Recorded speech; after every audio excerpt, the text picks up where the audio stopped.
नमस्कार. आतापर्यंत आपण एमआरसी मध्ये चॅप्टर 3 पर्यंत आलोय, दॅट इज सेक्शन 15 पर्यंत आलोय. चॅप्टर 4 जो आहे तो सेक्शन 16 to 22 पर्यंतचा आहे. सेक्शन 16 ला क्लॉजेस आणि त्यांचे सब क्लॉजेस आहेत. आता हे क्लॉजेस आणि सब क्लॉजेस सगळे कसे लक्षात ठेवायचे हे व्यवस्थित टेक्निकली लक्षात ठेवायला लागतात, कॉम्पॅक्टली लक्षात ठेवायला लागतात. तर त्यातले जे सगळ्यात बेसिक एकदम कोर जे सबसेक्शन्स आहेत ते आपण इथं फळ्यावरती लिहून घेतलेले आहेत ऑलरेडी. तर ए टू एन पर्यंत जर आपण लक्षात ठेवले तर हेच बेसिक आहेत. हे ऍक्च्युअल कोर जर लक्षात ठेवले तर आपल्याला 22 पर्यंत इंटरलिंक सेक्शन करता येतात. आता इंटरलिंकेजेसचे जे सगळे सेक्शन्सचा जो विषय आहे तो मी ऑलरेडी एका आधी व्हिडिओ अपलोड केलेला आहे, तो जाऊन बघा. त्यात तुम्हाला बेसिक आयडिया येईल का अख्खा सेक्शन 16 to 22 पर्यंतचं चॅप्टर कशा पद्धतीने कव्हर होतो.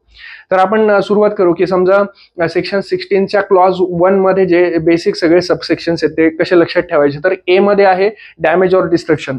आता डॅमेज ऑर डिस्ट्रक्शन हा जो सबसेक्शन आहे तो ऍक्च्युअली इथे मेन्शन केलेला नाही, पण तिथे काय मेन्शन केलंय section 108 O of transfer of property act.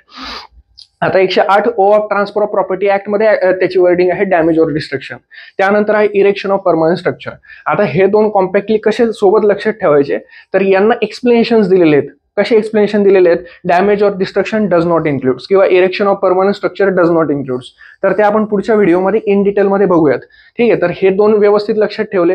तर त्यानंतर immoral or illegal purpose, C वरनं कसं लक्षात ठेवायचं की एक रिसेंटली मीम्स व्हायरल होतात. मीम जर तुम्ही बघत असाल तर की मॉरल पर्पज असेल तर वाव किती छान, वाव एक किती भारी. पण इमॉरल किंवा इलिगल पर्पज असेल तर छी इमॉरल पर्पज, शी इलिगल पर्पज. तर सी वरनं इमॉरल किंवा इलिगल पर्पज असं लक्षात ठेवायचं. त्यानंतर notice to quit. Notice to quit आता हे कसं आहे, डी लक्षात ठेवा, नोटीस टू क्विट. त्यानंतर ई, पुण्याचा एक स्लँग आहे इयू.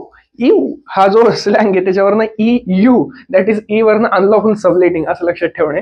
त्यानंतर यफ पासून आहे ना ऍक्च्युअल थकल्यासारखं होतंय खूप, लक्षात ठेवणे. ठीक आहे, लक्षात ठेवण्यासाठी म्हणजे थोडक्यात काय यफ पासून इंटरलिंकेजेस चालू होतात. तर हा पहिला असा सेक्शन आहे का ज्याच्यासोबत चॅप्टरचं शेवटचं सेक्शन वाचलं जातो. पहिला सबसेक्शन 1 यफ, त्याच्यासोबत सेक्शन 22. म्हणून इथून काय इंटरलिंकेजेस चालू होतात म्हणून थकल्यासारखं होतं, सेसेशन ऑफ एम्प्लॉयमेंट. त्यानंतर चॅप्टर मधला सेक्शन 16 मधला सगळ्यात महत्वाचा सबसेक्शन तो म्हणजे section 16 clause 1 clause G, that is personal bonafide occupation. आता या पद्धतीने हे जी पर्यंत आपण लक्षात ठेवले. त्यानंतर एच आय आणि जे. आता एच आय आणि जे तर आर आर आर अशा पद्धतीने 3 टेक्निक आहे. समजा आर वरनं रिपेअर्स ठेवलं लक्षात, आय वरनं आर रिकन्स्ट्रक्शन आणि जे वरनं रेझिंग ऑफ फ्लोअर. के आणि एल, के एल राहुलने काय केलं, डिमॉलिश करून कन्स्ट्रक्शन केलं. तर मग के वरनं डिमॉलिश, एल वरनं कन्स्ट्रक्शन. एम वरनं fine, that is M pocket. तुम्ही ऍप्लिकेशन वाचलं असेल, कधी कोणत्या मित्राला लोनची गरज लागली तर तो काय करतो, एम पॉकेटवरून लोन घेऊन टाकतो. मग एम पॉकेटवरून त्यांनी लोन घेतला आणि त्याला काय लागला, फाईन लागला. त्यानंतर एन एन, अगदी सिंपल, एन वरून नॉन एन्जॉयमेंट. तर अशा पद्धतीने सेक्शन 16 व्यवस्थित लक्षात ठेवायचा.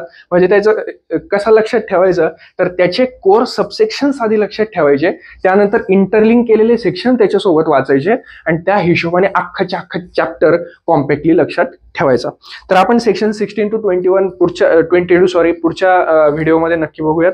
तर अशा पद्धतीने हे लक्षात ठेवायचं. थँक्यू.